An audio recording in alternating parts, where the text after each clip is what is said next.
Bonjour. Bonjour, Madame Duteil. Bonjour, buenos días. Hola, buenos días, Felipe. Bueno, Buenos días, Carlos. buenos Bonjour, días. Brigitte. Sí, ¿se me escucha bien? C'est parfait. Muy bien. Muy bien. Voy a hacer una breve presentación de la señora Brigitte. Il va faire une présentation de toi maintenant. Tengo el gusto de presentar a la señora Brigitte Duteil J'ai le plaisir de présenter à Madame Brigitte Duteil y a su primo Philippe Berard. et à son cousin Philippe Bérard. Y esto es una comunicación muy internacional porque C'est cada une uno... communication très internationale parce que Yo estoy en España, la señora Duteil está en París, en Francia. la señora Duteil está en Tours. Ah, bueno, en todo caso está en Francia y Felipe está en Estados Unidos. Tenía muchas ganas de hablar con la señora Duteil. Il avait très envie de parler avec Madame Duteil.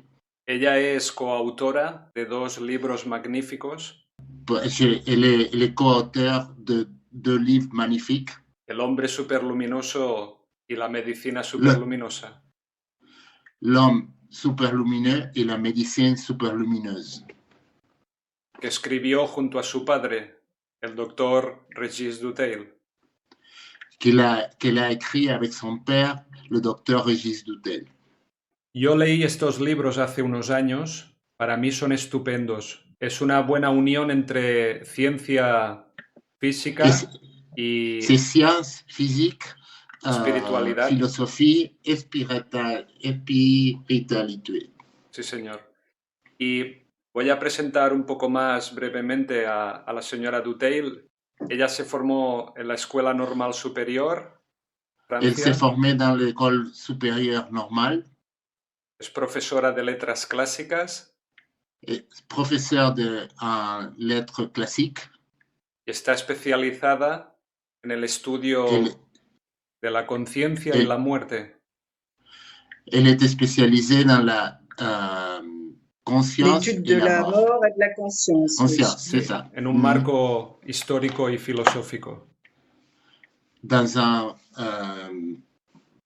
cadre philosophique et ¿qué más? Histórico.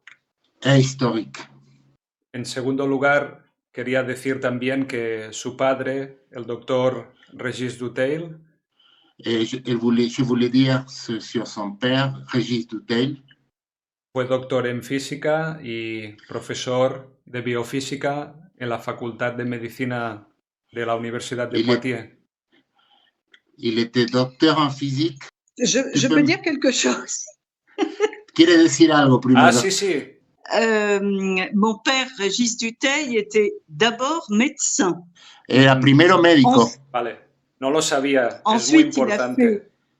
C'est important. Ensuite, il a fait des études de physique et de mathématiques. Hizo estudios de física y matemática.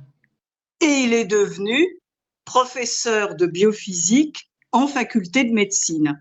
Sí, y ahí fue profesor, ahí adquirió el cargo, digamos, en profesora de biofísica y medicina. Estupendo. Ah, bon. Donc, il a une triple formation, médecin, mathématicien et physicien.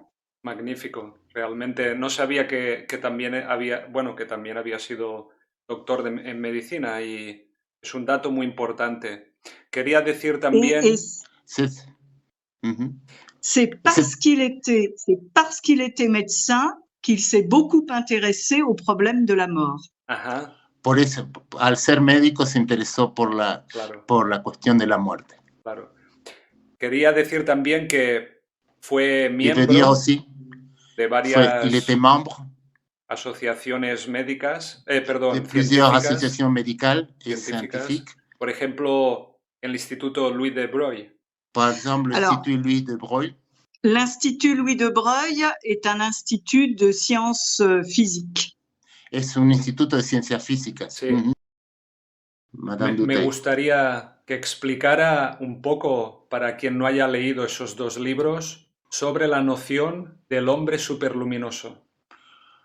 Il voudrait, si tu peux parler un peu, pour les gens qui n'ont pas lu le livre, la définition ou les commentaires sur l'homme superlumineux. Alors, la première idée pour écrire ce livre La primera idea para escribir este libro a été d'expliquer les expériences de mort imminente décrites dans le livre de Raymond Moody. Dice que las primeras, la intención, digamos, fue avanzar sobre las primeras experiencias de muerte inminente del doctor Moody. Raymond Moody. Ce livre, nous l'avons lu tous les deux, mon père et moi. Los dos, su padre y ella. Moi, j'étais adolescente. Yo era adolescente. Et mon père était déjà donc largement adulte et chercheur. Y ya era largamente, digamos, un investigador y adulto. Et pour expliquer les expériences de mort imminente, nous avons décidé de construire un modèle de conscience. Digamos, todo esto se aplicó a una cuestión de la muerte inminente y a partir de eso crearon un modelo de muerte inminente.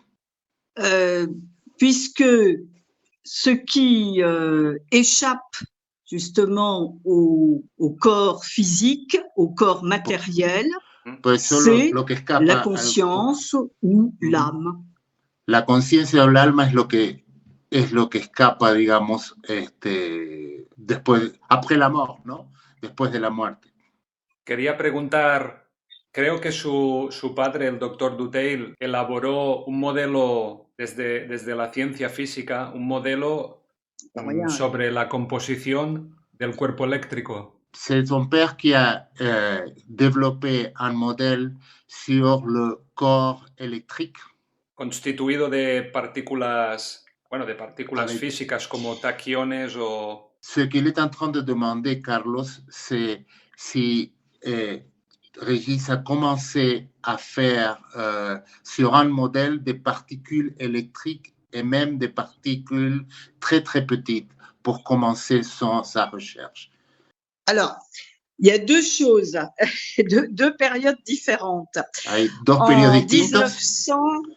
En 1972, en 72, mon père a lu des articles scientifiques leyó artículos científicos americanos évoquant les recherches de deux physiciens buscando, digamos, las investigaciones de dos físicos, Feinberg et Sudarshan,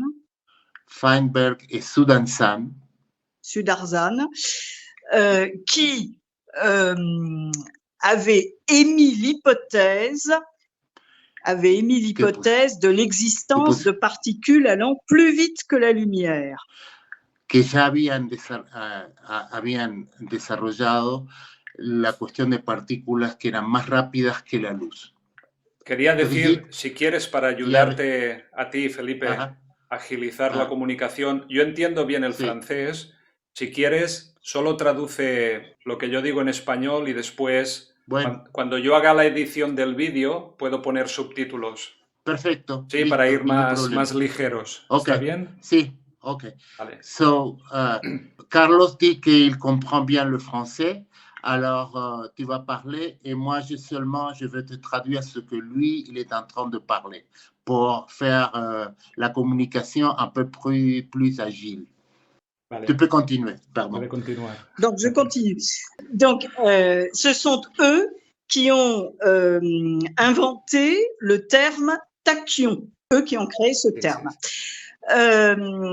Ils avaient émis cette hypothèse. Ils ont fait des recherches en laboratoire qui n'ont pas abouti, qui n'ont pas abouti à localiser ces particules superlumineuses. Et mon père, du coup, en 1972, a décidé de reprendre les recherches sur un plan théorique et de travailler, de faire des équations, des recherches mathématiques pour essayer d'améliorer cette hypothèse et cette théorie. Et il a fait des publications scientifiques à ce niveau en 1972, 73, 74, enfin beaucoup de publications scientifiques dans des revues scientifiques. Et ensuite, donc dans les années 1980, après avoir lu le livre de Raymond Moody et les livres de Kenneth Ring, est née l'idée de créer un modèle scientifique et philosophique, un modèle de conscience pour expliquer les expériences de mort imminente, ce qu'on appelle en anglais les near-death experiences. Una pregunta. Elle veut faire une question maintenant, Carlos. Quería saber si cuando el doctor Dutheil estaba elaborando ese modelo físico sobre el cuerpo eléctrico, ¿qué recepción tuvo dentro de su comunidad científica en ese momento? Il veut savoir quelle répercussion il y a eu quand il était en train de développer toutes ces théories électriques avec les collègues scientifiques. Oui. Alors, les articles scientifiques ont été bien reçus dans l'ensemble, beaucoup en Belgique en particulier, plus en Belgique qu'en France, mais mon père a eu des contacts avec de nombreux scientifiques. Alors, dans les années 80, un physicien belge, Jacques Steyaert, qui était physicien à l'université de Louvain-la-Neuve, a fait des expériences qui ont démontré, dont le résultat a été contesté, mais enfin, elles avaient pour but de démontrer l'existence de vitesses supérieures à celle de la lumière. Il a également été en contact avec des physiciens allemands à Cologne, Enders et Ningst, qui eux aussi ont démontré dans les années 1992 l'existence de particules superlumineuses. Il a été en contact donc avec différents physiciens dans des laboratoires qui étaient très intéressés par le phénomène.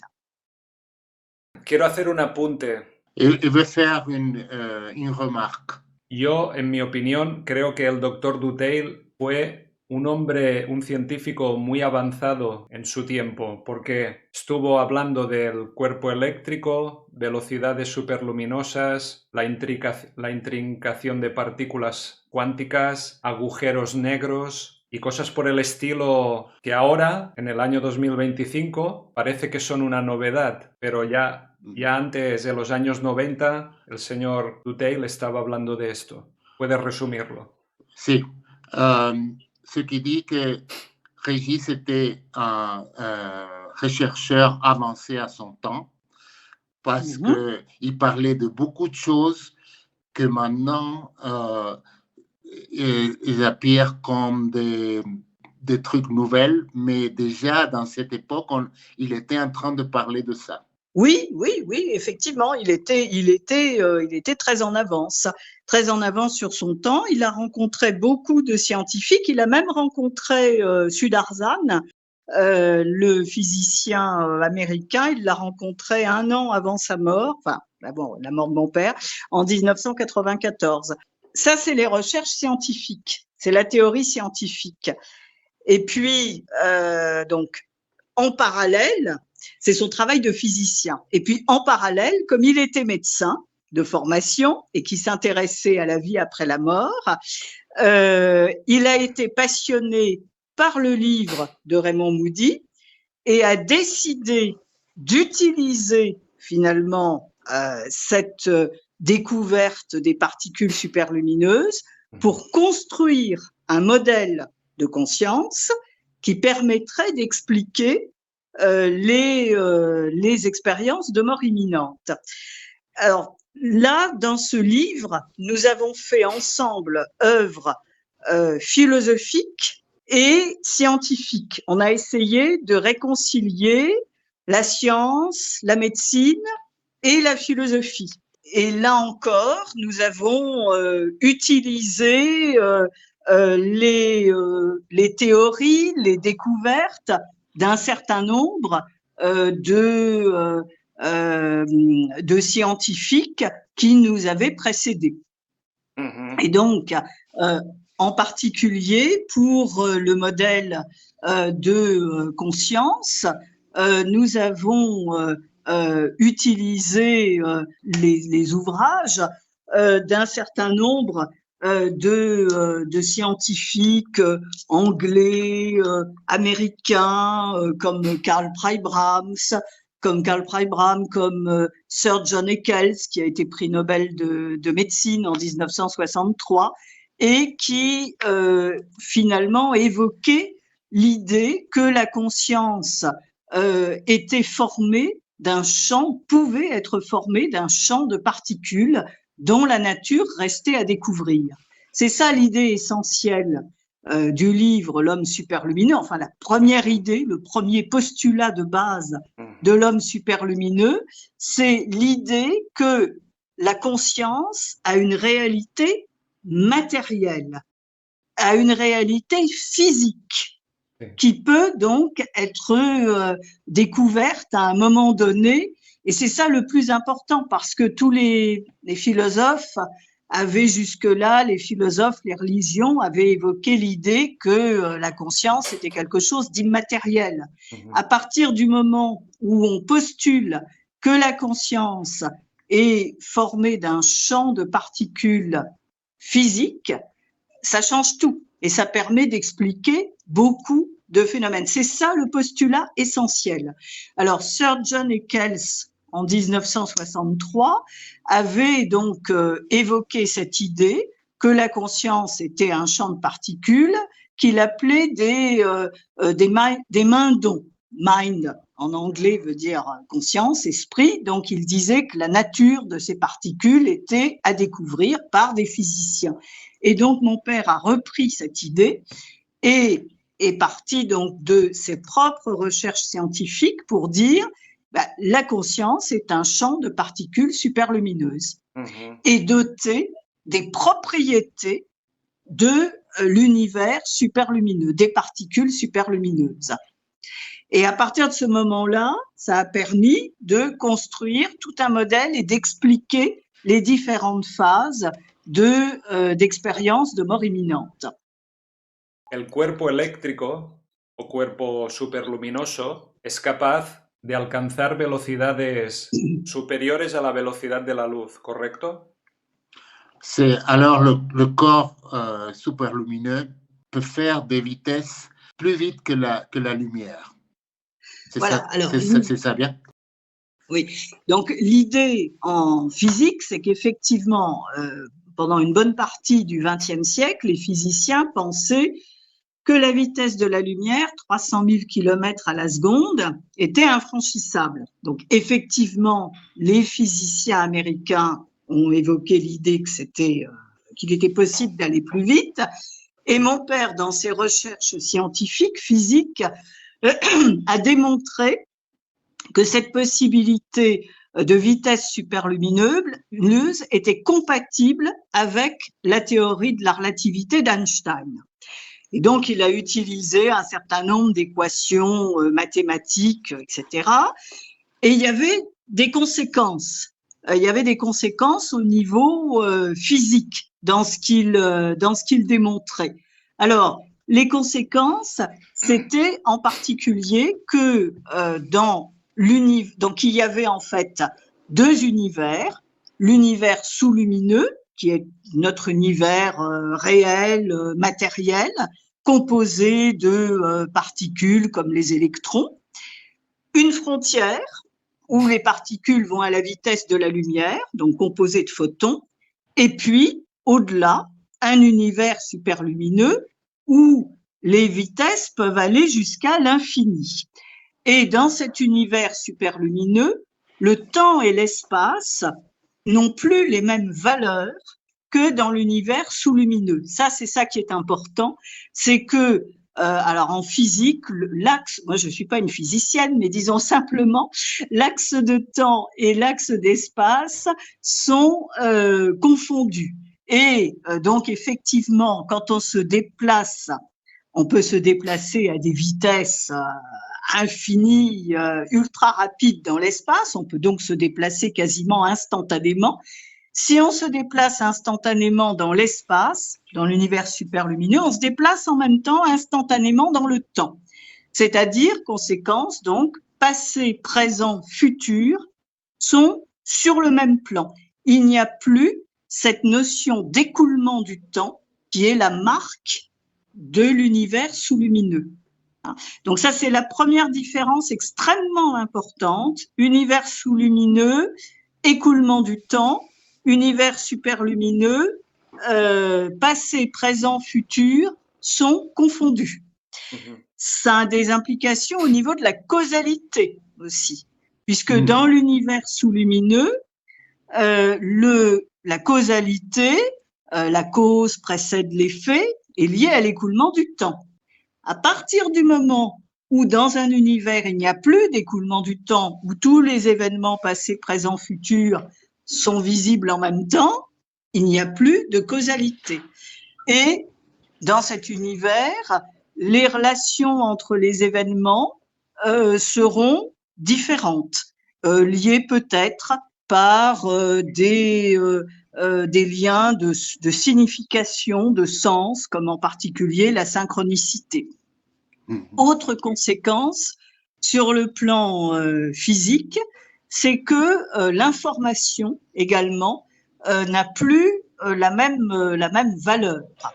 Alors, dans notre univers sous-lumineux, l'information est constamment combattue par le désordre, ce que les physiciens appellent l'entropie.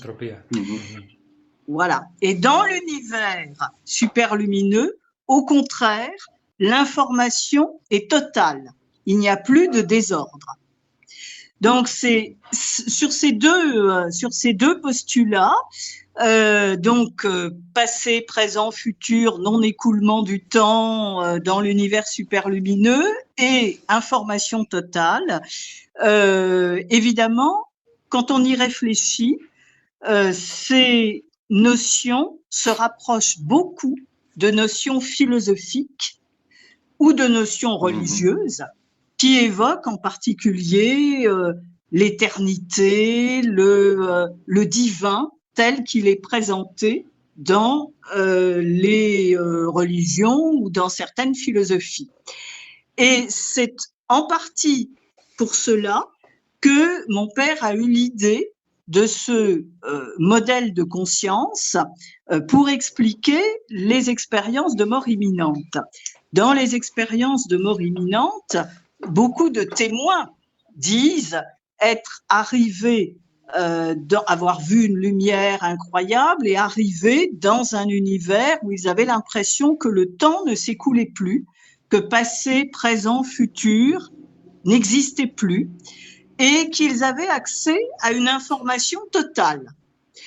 Donc, quand nous avons pris connaissance de tous ces témoignages et nous avions adhéré tous les deux à des associations de témoins, justement. Il y avait une association en France qui s'appelait Young the France, qui parlait de ces témoignages.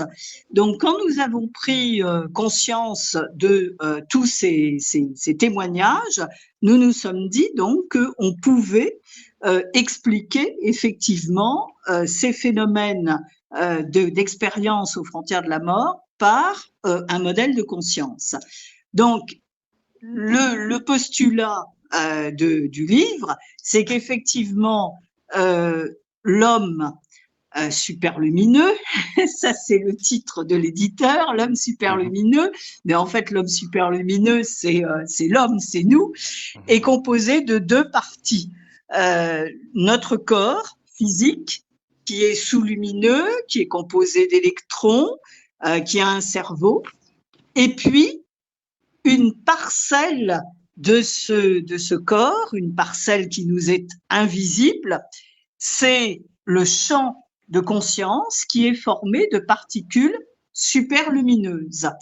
Et ce champ de conscience, il a toutes les propriétés de l'univers superlumineux, c'est-à-dire que au niveau de la conscience, tous les événements passés, présents, futurs sont disponibles et l'information est totale.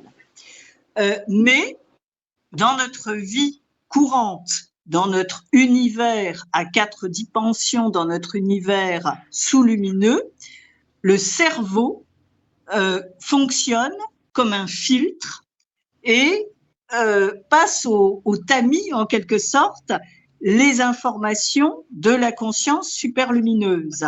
Et donc, le cerveau ne livre à notre conscience ordinaire qu'une toute petite partie des informations du champ de conscience superlumineux.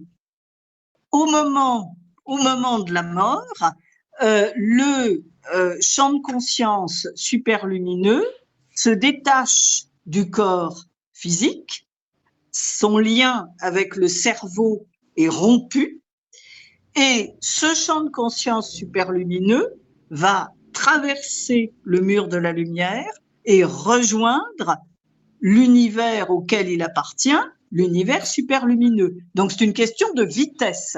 D'ailleurs, beaucoup de témoins dans les expériences de mort imminente ont la sensation, en traversant le tunnel, qui est quelque chose que beaucoup de témoins évoquent, d'une accélération fulgurante. Ils ont l'impression d'avancer à une vitesse extraordinaire. Et nous pensons qu'effectivement, enfin nous pensons tous les deux, je dis nous alors que mon père est mort il y a 30 ans, nous pensions qu'effectivement il y avait ça correspondait, ce passage du tunnel correspondait à cette accélération ou à la traversée du mur de la lumière et à l'accès. La lumière que voient les témoins au bout de ce tunnel, c'est l'arrivée dans l'univers superlumineux. Donc voilà le postulat fondamental de l'homme superlumineux.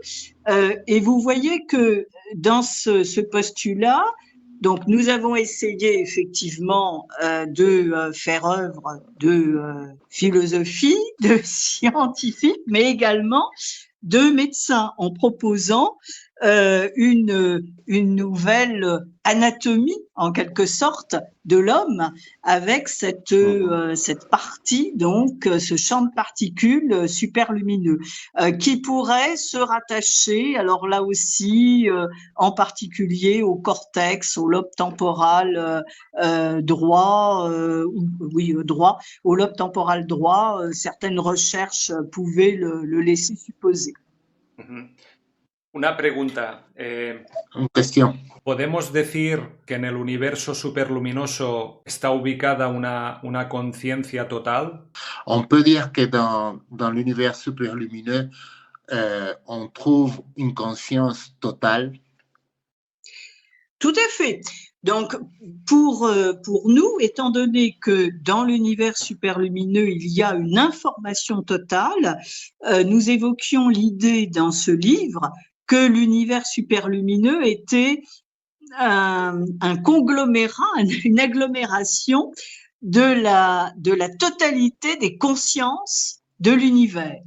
Donc, un univers d'information, de conscience totale.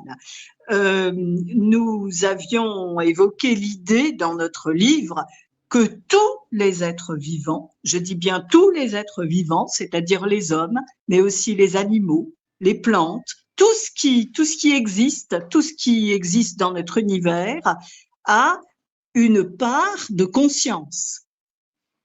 Donc là encore, je crois que nous rejoignons dans ce cas un certain nombre de philosophies et de religions extrême orientales, le bouddhisme en particulier, voilà. Desde ese modelo de universo superluminoso debemos entender que nuestro universo es una proyección holográfica de ese otro universo.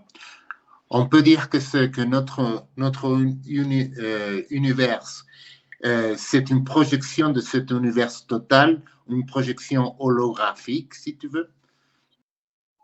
Tout à fait. Alors, là, nous avions repris en particulier l'idée de Karl Pribram, qui donc avait dans les années pareil 1970-75 construit un univers dans lequel il disait que en fait le monde était divisé dans ce qu'il appelait l'univers fondamental, l'univers qui finalement qu'on pouvait associer au monde des idées de Platon, et que cet univers fondamental où, disait-il, le temps et l'espace étaient effondrés, donc il n'y avait pas de temps et d'espace, et que cet univers fondamental se projetait pour former donc des hologrammes et pour former donc notre réalité quotidienne.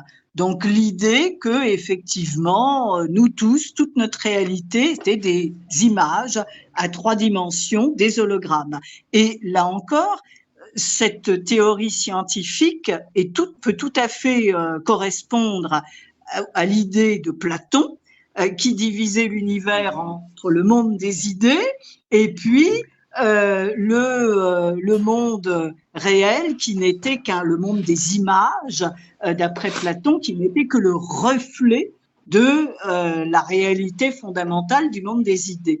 Et donc nous avons là aussi, de même que nous avions repris l'idée de Sir John Eccles pour le champ de conscience, nous avons repris l'idée de Pribram pour la construction de l'univers, donc en disant que effectivement le monde sous-lumineux est un monde holographique, le monde des images de Platon, et l'univers superlumineux serait le monde des idées de Platon, l'univers fondamental de Karl Pribram. Otra cuestión. Tenemos el concepto de agujero negro. No hace mucho National Geographic mostró una fotografía de un agujero negro como una prueba real, ¿no? Si quieres puedes traducir esta parte y ahora continúo. Il y a le concept de trous noirs dans l'espace. Et il y a aussi, même National Geographic a fait des photos récemment. Dentro del modelo propuesto por Régis Dutheil, podemos decir que el agujero negro es ese punto de comunicación entre ambos universos, superluminoso y nuestro universo. Est-ce que, d'accord à ce concept de trou noir, c'est peut-être la communication entre les deux univers, l'univers superlumineux et l'univers réel? Oui, alors le problème, je sais que mon père a parlé effectivement sur le plan physique des trous noirs, il s'était intéressé à cette idée. C'était lié pour lui à la théorie superlumineuse, mais c'est vrai que moi je suis pas physicienne et j'ai du mal à vous en parler. Alors je sais qu'il avait fait un certain nombre d'articles là-dessus, mais puisqu'il a fait des articles scientifiques sur les trous noirs. Et c'est vrai que moi, je suis pas du tout spécialiste de cette idée. Et donc, je peux difficilement vous en dire plus. Otra cuestión. Bah oui. Dentro del fenómeno de experiencias cercanas a la muerte o ECM, ¿no? Podríamos decir, hay un punto en común que es cuando el sujeto se encuentra con un ser de luz. ¿Quién es ese ser de luz? Ok. Il y a, dans la question près de la mort, il y a le sujet s'approche à ce qu'on appelle un être lumineux. Qui est l'être lumineux? Ah, ça c'est la grande question. Alors, ça pourrait être une représentation de notre conscience supérieure ou de l'ensemble des consciences de l'univers. Nous évoquions cette hypothèse dans le livre, disant qu'effectivement ce que les religions appellent Dieu ou être supérieur pourrait être tout simplement une représentation de notre conscience supérieure, de cette information totale qu'il y a dans l'univers. ¿Cuál fue la recepción por parte de colegas científicos del Dr. Dutheil? ¿Todos estos conceptos fueron tomados con escepticismo o al revés, fueron aceptados? Comme ça a été la réception des scientifiques de toutes les choses qu'on était en train de parler aujourd'hui. C'était avec de l'escepticisme, c'était accepté, c'était une idée à faire plus de recherche. Alors, ce livre, effectivement, la publication de ce livre nous a fait rentrer dans un autre domaine qui est le domaine des spécialistes d'expériences de mort imminente, qui était un domaine finalement à la fin des années 80, puisque le livre est sorti en 1989, à la fin des années 80, début des années 90, c'est un domaine qui était regardé encore avec suspicion par bon nombre de scientifiques. Et le livre, nous l'avons écrit en 1985-86. Nous l'avons proposé grâce à l'intermédiaire d'un ami aux éditions Sand, qui ont mis 3 ans à le publier. Ils l'ont accepté tout de suite et après ils ont hésité.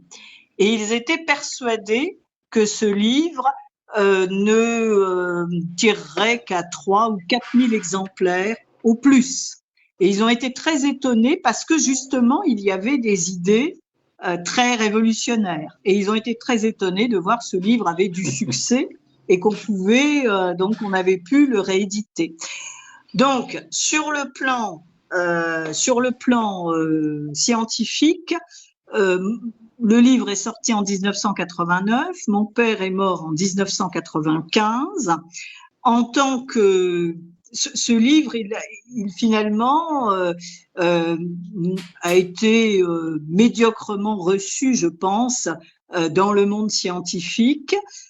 Il a intéressé par contre immédiatement beaucoup de professionnels de santé, des médecins, des infirmiers. Nous avons eu du courrier de médecins, d'infirmiers et autres, mais pas de physiciens, pas de scientifiques. C'était 2 choses totalement différentes. En mi opinión, yo creo que Régis Dutheil fue un hombre muy inteligente y un experto en su ciencia y además fue un hombre valiente. Ah voilà. Non mais je bouge, hein, je fais le tour de la pièce. Alors là j'entends. Écoute, ce que Carlos disait, que Régis était très intelligent, très capable, mais aussi brave et avec de la valeur pour écrire et faire la diffusion de toutes ces théories.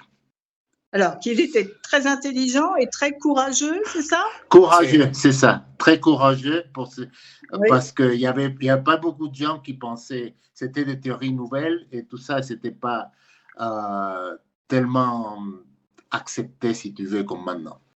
Oui, alors, sur le plan de sa carrière, il n'avait plus rien à perdre parce qu'il était à 5 ans de la retraite. Voilà. Et c'est d'ailleurs, donc ça n'avait pas, ça posait pas trop de problèmes. Sí, quería preguntar ahora sobre el concepto de medicina superluminosa. ¿Cómo podríamos explicarlo a una persona que no ha leído los libros del Dr. Dutheil? Oui. Comme on peut parler de la médecine superlumineuse pour une personne qui n'a pas lu les livres? Alors, le deuxième livre, donc c'est à la demande de nos éditeurs, comme ils ont vu que le premier marchait bien, ils nous ont dit, bah, du coup, vous allez en faire un deuxième. Bon, voilà, ça c'est la première chose. Donc, premier livre paru en janvier 90, deuxième livre en avril 92. Donc, j'ai bien souligné au départ que mon père était médecin. Donc, il pouvait parler véritablement en tant que médecin, écrire un livre de médecine, d'où la médecine superlumineuse. L'idée dans la médecine superlumineuse, c'était de compléter un petit peu le tableau que nous avions dressé de l'homme dans le premier livre, L'homme superlumineux. Donc, l'idée, c'était de reprendre ce schéma du corps sous-lumineux et du champ de particules superlumineux, et en utilisant en particulier un certain nombre de recherches, comme les recherches d'Harold de Bohr, qui parlait d'un champ électromagnétique entourant le corps, comme le phénomène kirlian en particulier. L'idée était de dire que le corps sous-lumineux et le champ de particules superlumineuses avaient une interface, et une interface donc dans le corps, un champ électromagnétique qui entourait le corps. Et ce champ électromagnétique était constitué de photons. Parce qu'en physique, les champs électromagnétiques sont constitués de particules allant à la vitesse de la lumière. Donc ça, c'était le postulat fondamental de la médecine superlumineuse. Donc, l'homme, enfin, tout être vivant, pas seulement l'homme, hein, là encore les animaux, etc., c'est toujours la même structure, sont constitués de trois constituants: le corps sous-lumineux, un champ électromagnétique photonique allant à la vitesse de la lumière, et le champ de particules superlumineuses, et le champ électromagnétique étant une interface.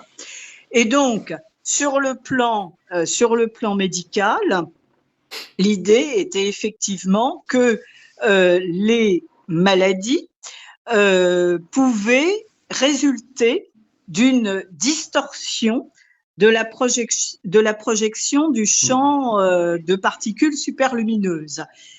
Donc là encore, on reprenait l'idée de Prybraham, à savoir que l'univers superlumineux se projette sous forme d'hologrammes pour constituer notre réalité. Et il peut y avoir, comme quand on projette des hologrammes, il peut y avoir des distorsions, ce qui constituerait donc ce qui serait à l'origine des troubles physiologiques qu'on peut avoir. Ces troubles, ces maladies affectent d'abord l'interface, c'est-à-dire le champ électromagnétique, et ensuite, une fois que le champ électromagnétique est bien lui aussi perturbé, cela apparaît sous forme de maladie véritablement dans le corps sous-lumineux, dans le corps physique. Et donc, nous disions également que effectivement un certain nombre de médecines alternatives, comme par exemple tout ce qui est magnétisme, tout ce qui est acupuncture, etc., avaient une réelle utilité, parce que finalement, ces médecines alternatives travaillent quasiment directement sur le champ énergétique, sur le champ électromagnétique qui nous entoure, et que donc elles ont une réelle efficacité. Et nous disions qu'effectivement, dans l'avenir, ce qui serait intéressant, ce serait de développer bien sûr ces médecines, ce serait de développer donc des études précises du champ électromagnétique de manière à prévenir toute distorsion de la projection holographique, sachant qu'effectivement au niveau du champ de particules superlumineux, dans l'univers superlumineux, comme l'information est totale, il n'y a aucune maladie. Parce que la maladie, en fait, provient donc trouble de l'information, d'une distorsion de l'hologramme, parce qu'il y a eu un trouble de la transmission d'informations. Quand l'information, là où l'information est totale, il n'y a pas de maladie, il n'y a aucun désordre. La maladie est un désordre. C'est une forme de l'entropie. Donc, il faut lutter contre la maladie par de l'information. Donc, voilà le postulat de la médecine superlumineuse. Para que esa proyección de orden desde el universo superluminoso sea la correcta, depende de nuestro pensamiento. Cette projection de l'ordre sur notre corps, ça dépend de notre pensée, de ce qu'on pense. Alors, effectivement, on peut supposer que le lien qui unit notre champ de particules superlumineuses et notre cerveau, donc notre pensée, a une influence très nette sur ces distorsions. Mais il y a peut-être aussi d'autres troubles. Et là aussi, nous développions l'idée que la Terre était un organisme vivant dans un univers qui sont tout est organisme vivant, et que effectivement les multiples ondes qui traversent maintenant notre univers, notre Terre, peuvent aussi perturber en quelque sorte, puisque la conscience est un champ matériel de particules, donc qui peut être perturbé lui aussi par ces différentes ondes. Et donc il n'y a pas que notre mental, il y a aussi des effets sûrement physiques, des interactions physiques. ¿Qué papel juega la música dentro de la medicina superluminosa? Qu'est-ce que la musique plaît un rôle dans la médecine? Bon, alors effectivement, nous avions évoqué un certain nombre de techniques qui pouvaient jouer un rôle pour équilibrer le champ électromagnétique qui nous entoure, le corps électromagnétique. Alors on évoquait en particulier les thérapies par la couleur aussi, par les ondes colorées, par la musique, les sons. Là encore, tout ça étant du domaine physique, finalement, que ce soit les couleurs, les sons, etc. Ce sont des ondes physiques qui sont mesurables. Et donc, la musicothérapie peut avoir un effet, la chromothérapie peut avoir un effet. Il y a toutes sortes de phénomènes. Alors, dans la médecine superlumineuse, nous avions eu des contacts avec une personne qui s'appelait Jacotte Chollet à l'époque et qui avait évoqué cette idée de pouvoir développer effectivement au niveau musicothérapie des choses qui semblaient prometteuses. Et c'est vrai qu'à l'époque, on avait consacré presque un chapitre à cette idée, et puis c'est avéré ensuite que cette personne n'a pas répondu à nos attentes. Bon, mais mon père est mort, etc. Donc l'éditeur ne voulait pas modifier le livre, donc il est resté comme ça. Mais disons que cette personne-là, en particulier, n'avait pas finalement des idées si intéressantes que ça. Mais le principe de la musicothérapie, de l'utilisation de la musique, des sons en règle générale, a été effectivement intéressant. Mais comme beaucoup d'autres choses, comme le magnétisme, comme l'acupuncture, comme la chromothérapie, énormément de ce qu'on appelle des médecines alternatives qui en fait ont une utilité indéniable dans les soins à apporter au corps électromagnétique. Dentro del modelo físico de la realidad de Régis Dutheil, también se mencionan lo que llamamos experiencias paranormales, apariciones, fantasmas, etc. ¿Cómo se explican estos fenómenos? Tu as compris? Oui. Oui, j'ai compris. Alors, effectivement, tout ce qui est phénomènes paranormaux, en fait, nous avions prévu, pour tout vous dire, nous avions prévu un chapitre qui n'a jamais été publié dans le livre L'homme superlumineux, consacré aux phénomènes paranormaux, à tout ce qui est phénomènes de prémonition, de télépathie, etc. Et puis, notre éditeur, qui avait déjà mis 3 ans, effectivement, avec un certain nombre de modifications et autres, nous a dit non, là, c'est vraiment trop énorme, ça ne passera pas. Donc, on va supprimer le chapitre sur la parapsychologie. Mais c'est vrai que dans les conférences que nous avons données, nous en avons parlé. Alors, pour nous, il y a une explication très simple. Comme toujours, j'ai dit que le champ de particules superlumineuses que constitue la conscience est doté des propriétés de superlumineuse, c'est-à-dire qu'il a accès à tous les événements passés, présents, futurs, et il a une information totale. Donc, chaque être vivant, au niveau de sa conscience, a une information totale sur l'univers, sur tout ce qui se passe, sur les êtres vivants, etc. Mais le cerveau agit comme un filtre et sélectionne une toute petite partie de ces informations, celles qui sont compatibles avec notre vie dans l'univers sous-lumineux. Et on peut penser qu'un certain nombre de personnes qu'on appelle des médiums, des voyants, sont des personnes qui, pour une raison ou pour une autre, ont un défaut de ce filtre. Le filtre du cerveau ne fonctionne pas aussi bien que chez les êtres normaux qui ne voient rien.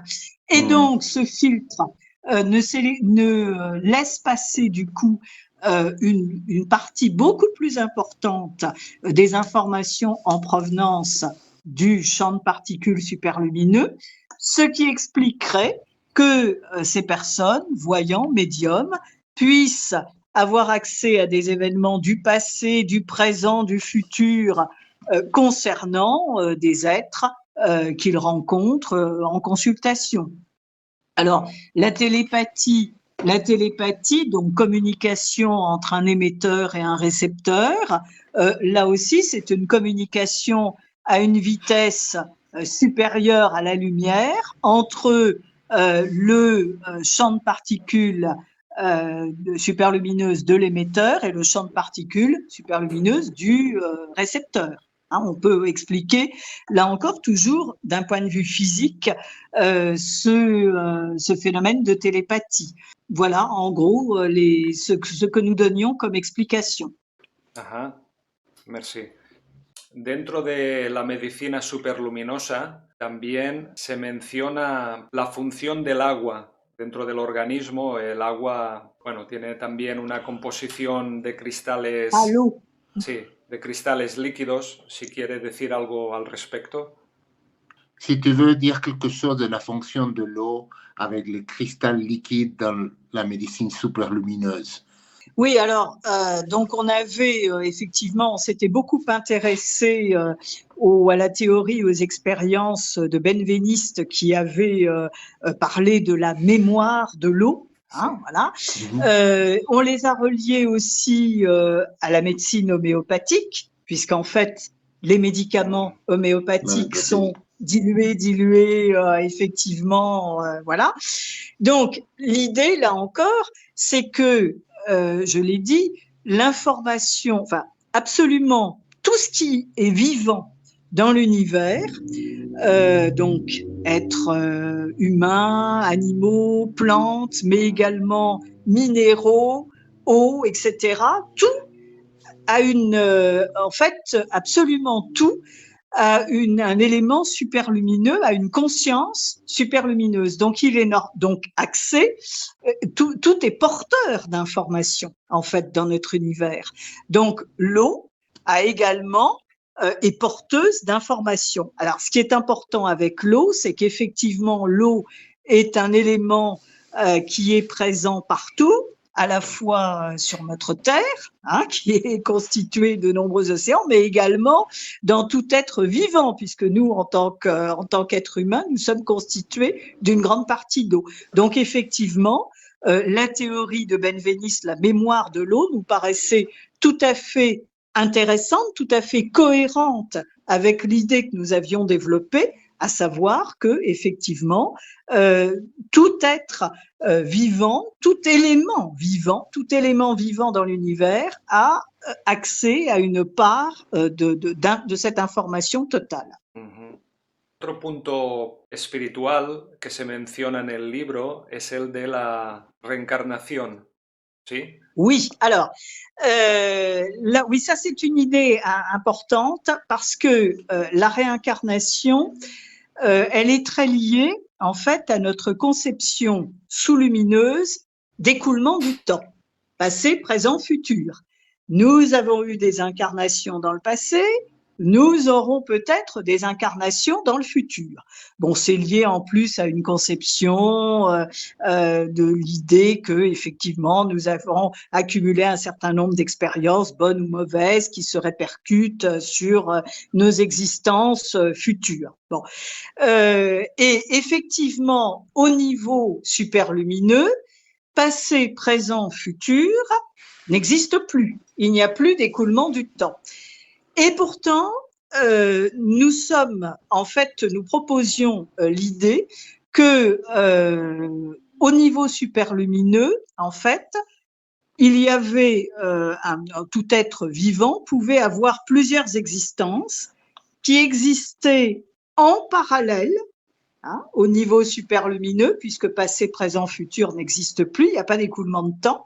Ce qui pouvait expliquer d'ailleurs toutes les interactions entre ces vies, effectivement tous les points communs entre ces vies au niveau de la signification, et que effectivement au moment de la projection dans notre monde sous-lumineux, eh bien pour respecter l'écoulement du temps, ces vies nous apparaissent comme une succession de vies, d'où la notion de réincarnation. Alors qu'en fait, il faudrait plutôt parler d'incarnations multiples au niveau superlumineux. Multiples qu'on peut voir, et nous évoquions l'idée d'un éventail au niveau superlumineux, c'est-à-dire comme un éventail, c'est une idée qui est familière à un Espagnol, je pense, à une femme espagnole, un éventail qu'on peut déployer et voir en même temps toutes les vies. Quería preguntar también si dentro de este modelo de la realidad existe vida en otros planetas o en otros universos. À partir de ce modèle, c'est compris? Oui, il y a des vies dans d'autres univers. De toute manière, c'est ça, d'accord, ce modèle-là. Bon, mon père en était persuadé. Alors, il faut dire que quand il était jeune, il s'est nourri d'ouvrages de science-fiction. Il était passionné par Wells, Jules Verne. C'était sa lecture, et il a toujours, les romans qu'il lisait étaient des ouvrages de science-fiction. Donc avec le paradoxe temporel des voyages dans les univers, etc. Donc effectivement, il a toujours été intimement persuadé qu'il y avait des vies extraterrestres dans d'autres planètes, et je pense que à mon avis, d'ici quelques dizaines d'années, un siècle tout au plus, nous en aurons la preuve. Moi aussi, j'en suis intimement persuadée. Et là encore, on peut espérer que si on arrive à maîtriser les vitesses superlumineuses, on pourra voyager justement à des distances extrêmement lointaines, aux confins de l'univers, et qu'on pourra y accéder.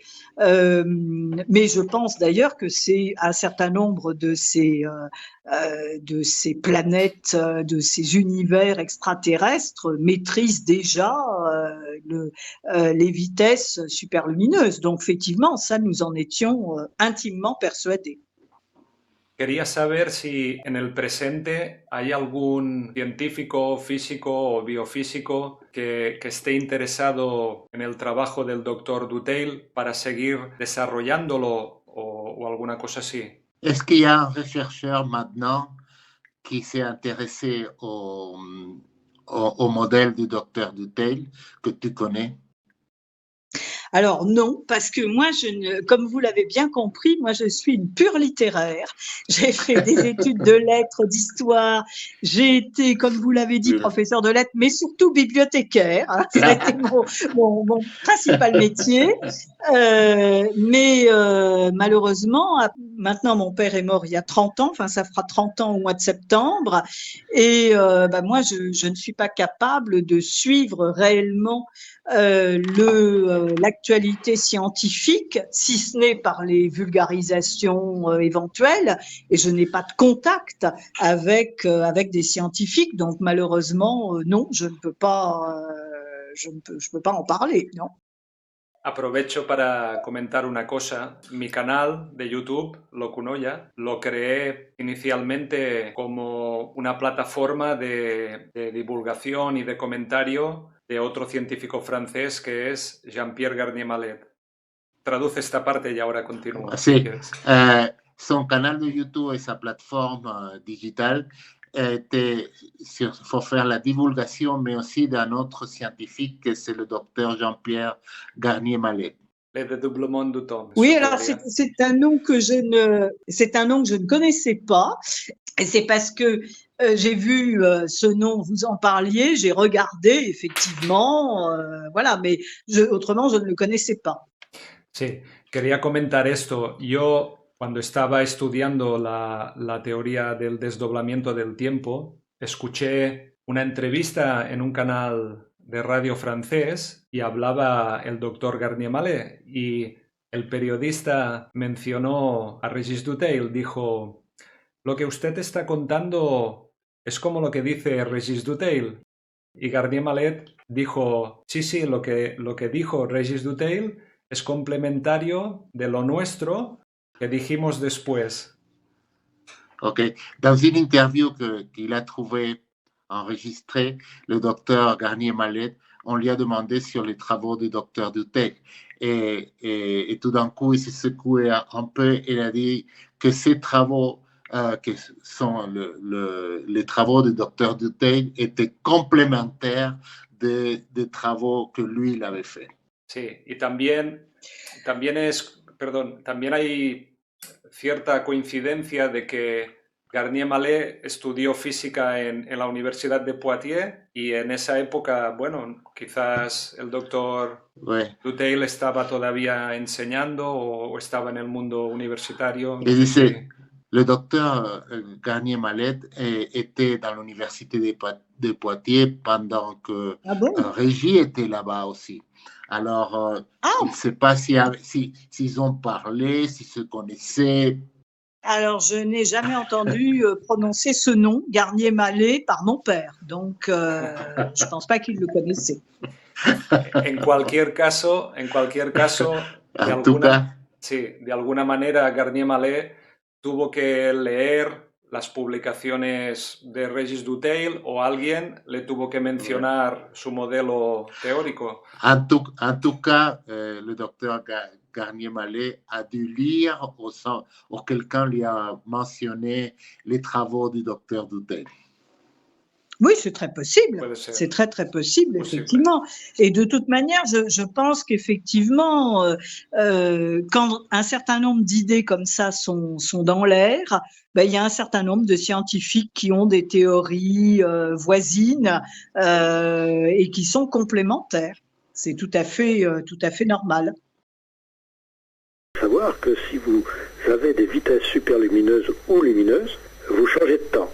C'est-à-dire vous ne vieillissez pas aussi vite ou aussi lentement que ceux qui restent sur Terre dans leur corps. C'est un petit peu ce que nous explique Régis Dutheil, finalement.